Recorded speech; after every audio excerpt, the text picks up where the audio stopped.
Okay there, ladies and gents. Right, well, it really did hit the fan yesterday, didn't it? With these two new interviews that old Philip has done. Look, I've got a take on them. I've got a take on everything, haven't I? And it'll take a while to air and it'll bore some people. So I'll do it in two parts. I'll go through the facts here, the things that I've read from the piece, because I've read The Sun, I bought The Sun, I don't buy it, but I wanted to see what was in there. It means putting the bins on and reading a few, and I've got my thoughts on them. But the better part to this will probably be part two. I'll do it in two parts because a long video I know is too much for some people. If you'd see the start of this and you jump out of it, go on to part two, it'll be up about an hour later. And that will be entitled, I think, something like the questions that they should have asked and what I'd like them to do to Holly. Because I've got thoughts on both, and I think there were certain things missed off the interviews yesterday. Maybe to Philip Schofield's insistence, or maybe the people doing the interviews just weren't good enough. Had they been better, there's questions that they should have asked that we would want answers on. That would tell us a lot more about Schofield and about the affair. But let me put the reading bins on. Just a few things I noticed. I mean, for those that haven't read it, it was like a 4-page thing in The Sun. They had 6 pages on him, but the page sort of 5 and 6 were about him and Holly and the broken down relationship. The first 4 pages were about the affair that wasn't an affair. And I've highlighted some parts on them that I just found to be strange. Let me say further again, I said it on the one this morning, the one about Alison Hammond crying this morning, If you get a chance, watch that, because I think it's pretty pertinent to everything. I think Alison was crying for the wrong person, and I think Giles Brandreth again has done a massive... He amazes me sometimes, Giles. He did last week, he's done it again today. Anyway, I'll go through this sort of quickly, and you tell me what you think. But these are the things that I see from the interviews today. He said they were not boyfriends. He said something happened between them 5 or 6 times. We can only guess what that might be. I would suggest they were boyfriends if it happened 5 or 6 times. I may be wrong. He said there was no lying, as in not lying down, but lying. He said there was no lying. We just thought stupidly that nobody knew about the affair. That wasn't an affair. Well, there was no lying. Well, obviously when he's been questioned, he said no, no, no, no, no. The young boy, when he's been questioned, has said no, no, no, no, no. Although we're also hearing off the young boy that he's never been questioned. So I'm not sure what to make of that. But I mean, if you ask the question and you say no, nothing's happening, then you're lying. So I don't know where you're at there, Philip.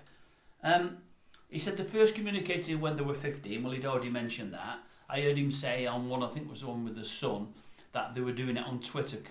He said, but what's wrong with speaking to him on Twitter? He said he was only asking me about work, and I mentioned work to him, and he's asking questions about work. Then in the end, after a year or two, I told him I think I could get him an interview, but I didn't get him the job. And I told him he was on his own. All I can do is help him with the interview. I don't know, because I don't do social media viewers. I really don't. It's past me. It doesn't interest me, social media. But he said he's got 11,000 people on Twitter that follow him or that he follows. How easy is it for you people out there to speak to somebody famous and well known on Twitter? I've got this list behind me, which I'll go into again in a few weeks' time when the subscriber count ups again. I mentioned it in the intro 1 or intro 2. But I can't get hold of anybody famous. You just can't get hold of anybody. You go through secretaries, PAs, this, that, that. Nobody speaks to you. Nobody opens the door for you. People don't open for doors. People don't open doors for people anymore. It's changed since 30, 40 years ago when people looked after one another, give people a leg up. In media now and in celebrity, no one helps one another. If you're not well known, you've got no chance. You've got to be very, very lucky. How often on social media do you actually get a message back and two with somebody famous? I would bet it's sort of almost never, I would guess. But then again, I don't know. But he was messaging with this boy on a regular basis on social media. He said, he's citing homophobia. He said, had this an affair been between man and woman, or man and girl as it had been, it wouldn't have been a woman because the lad was a boy, he wasn't a man, and it wouldn't have been as bad, it wouldn't have been looked at as bad. I think he's hiding behind the homophobia card there. I think it would be just as bad had it been a girl of 15 he first got in contact with, and 18, 19 or 20 he first got improper contact with. He did not groom him, he said. He's always said that. I did not groom him. Well, as I say, what is grooming? You know, he's met him, he says, at 15. We initially heard 12. He says he's met him at 15. He kept in contact on social media. he's got him an interview. He says he didn't get in the job, but I'm sure he put a word in for him. At least he's got an interview. He's helped him move down from the northwest into London. He's become very, very friendly with him. He'd already become friendly with him. He's shown him the bright lights of London. Mr. Schofield has got charisma, money, lots of money, celebrity status. People in awe of him at the show. People run around him at the show. He's the main guy on the show. I think there's an element of coercion there, which tends to develop to grooming, I would suggest, but I mean, I may be wrong. He insisted that his ex-boyfriend did not receive a penny in hush money off him, and he was never given an NDA. Well, he already said earlier on that it wasn't his boyfriend. Now he's calling him his boyfriend further on. He says attraction is attraction. It's no different in the gay world as it is in the heterosexual world or the lesbian world. He said there shouldn't be a difference. He said this is where homophobia comes in, so he's raising that again. He says it would be accepted if it was Leonardo DiCaprio with a young girl, and it happens all the time. Well, yeah, you could say it might be accepted. I think we all frown at it and can't believe it, and we think what's attracted her to him? Is it just the money and fame? And he's got money and fame and a lot more than you, Philip. But the difference with this is, for me, is you've been talking to him since 15, not 19, 20, 21. You've got him, helped him to get a job, as I say, you've got him down to London, you've worked with him on a daily basis, and I think seduced him with your fame, your popularity and your money.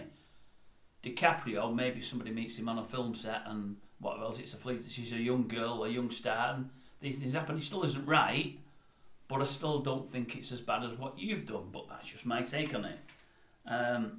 He then says they had a 6-month romance further down the line. Well, before that, he said he wasn't a boyfriend and things happened only 5 or 6 times. Now, he spoke to also the son. He spoke to the BBC with Amal Rohan. There's questions I think he should have asked him, which I don't think he has, but I've not seen the interview. I'll raise the questions in the next thing in a minute because I think they're pretty pertinent. But he says he's not sleeping at the moment, he's not eating, and there's a lot of comfort in Southern Comfort. And he said he's vaping like he's never vaped before.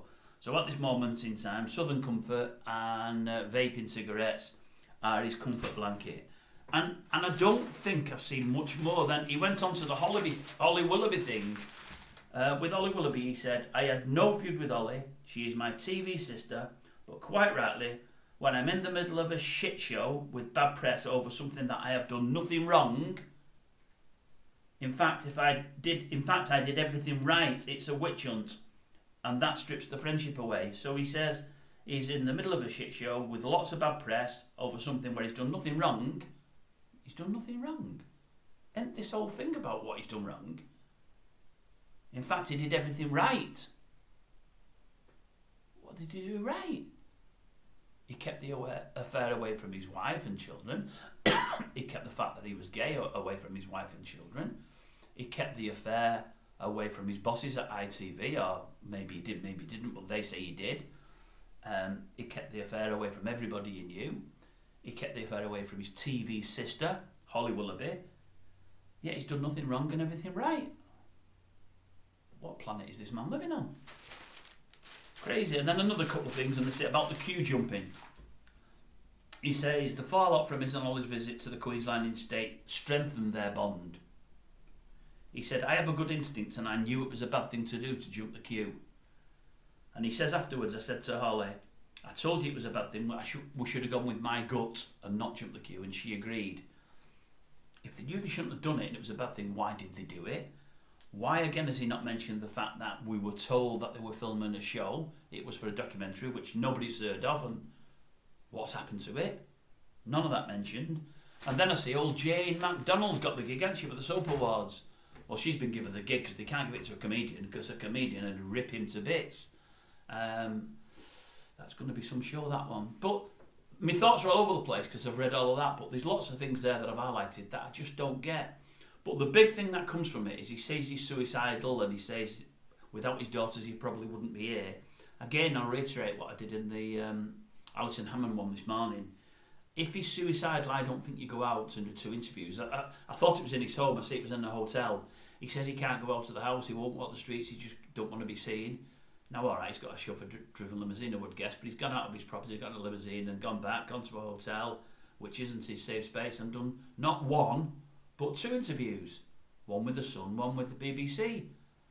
If you're as low as he is and as bad as he says, why would you do that?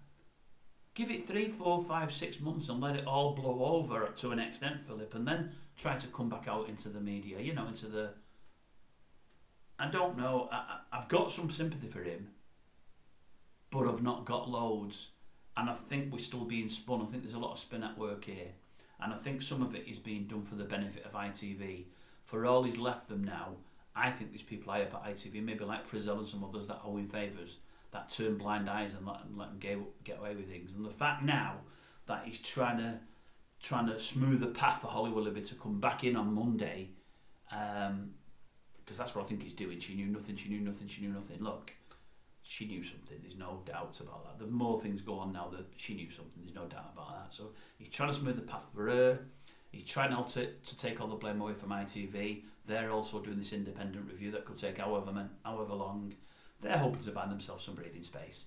So by the time the review's concluded, they're in a much better place. And I think he's helping them with that. I might be wrong. I don't know what you think. Look, that was all over the place, viewers, and I'm sorry for that. It really, really was. The whole thing's I've been questioning, do I do this video that I'm putting out at 1:15 tomorrow? I've already recorded it. I thought for a while, should I do it? Is he in that bad a place? But I've read the thing twice. I've watched the interviews twice, not the Raj one, but the clips. And I'm thinking, I don't think things are as bad as he's trying to tell us they are. I just don't think if I'm suicidal, I did 2 interviews. I don't, honestly. And the bit where he says he's done nothing wrong, he's in part of a shit show, and he's done nothing wrong, and I'm thinking, what planet are you living on, Philip? What planet are you living on, my son? So anyway, the next one that'll follow this, that it goes to what I would have done as an interview, the questions I would have asked, that I think blow a lot of holes in this. But I'm sorry it lasted so long. I'm sorry it was all over the place, because a lot won't have got to the end of this. A lot have been bored. I understand that. As I'm watching myself, I might not have even watched it all myself. The next one will be a lot quicker, a lot more incisive, a lot more to the point. I do apologise. I really do, one and all.